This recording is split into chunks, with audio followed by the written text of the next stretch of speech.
Assalamualaikum warahmatullahi wabarakatuh.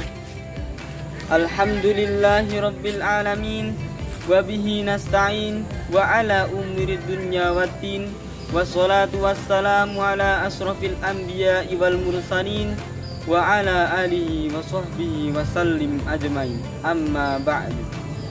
Sahabat Cahaya 7 yang dirahmati oleh Allah Subhanahu wa ta'ala, pada kesempatan pagi hari ini saya akan memberikan kultum yang bertema keistimewaan puasa.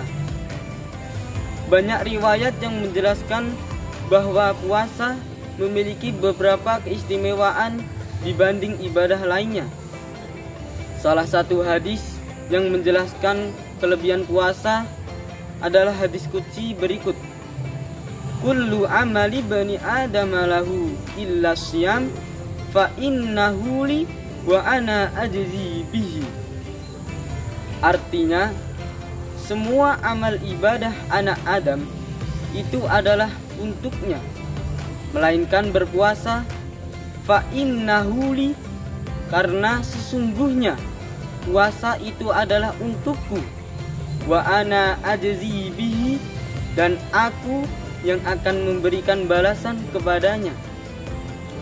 Secara substansi, hadis tersebut menjelaskan bahwa ibadah puasa adalah ibadah yang memiliki keistimewaan di sisi Allah Subhanahu wa ta'ala.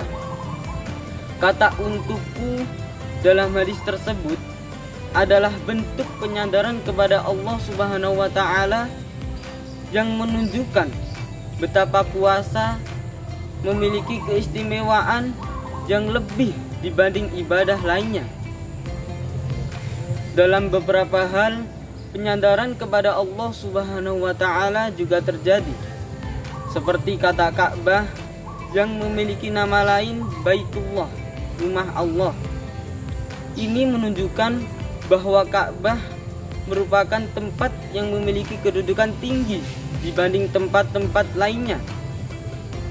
Sahabat Cahaya 7 yang dirahmati Allah Subhanahu wa ta'ala, dari hadis tersebut ada satu hal yang perlu kita garis bawahi, yaitu kalimat karena sesungguhnya ibadah puasa itu adalah untukku dan aku yang akan memberikan balasan kepadanya. Kalau kita cermati, pasti akan muncul pertanyaan besar. Bukankah semua amal ibadah itu akan dibalas oleh Allah Subhanahu wa ta'ala?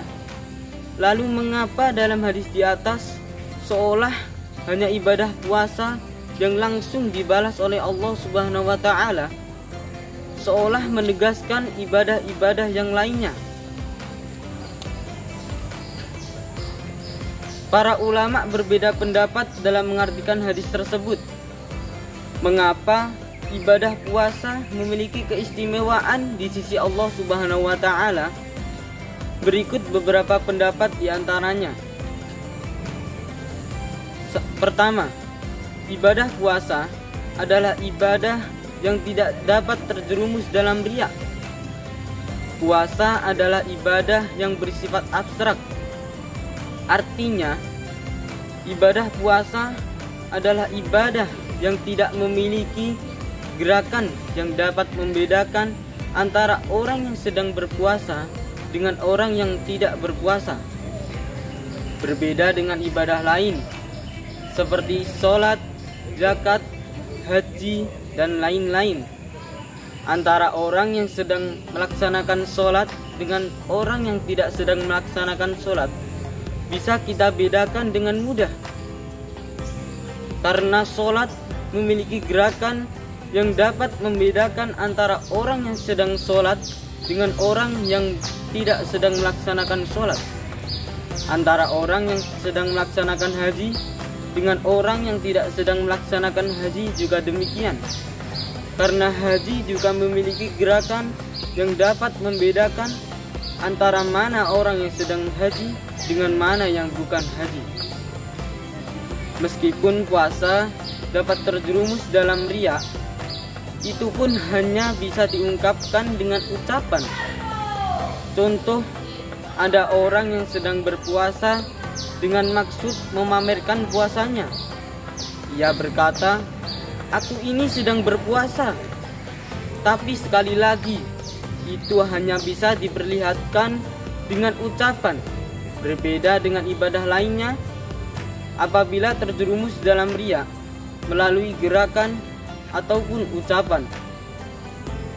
Kedua, puasa dapat melumpuhkan setan. Saat sedang berpuasa, kita akan menahan untuk tidak makan dan minum sampai waktu maghrib tiba. Ketika makanan dan minuman tidak masuk dalam tubuh kita, maka nafsu atau syahwat dalam tubuh kita akan bisa terkendalikan. Karena nafsu adalah pintu utama bagi setan untuk menjerumuskan manusia dalam kemaksiatan.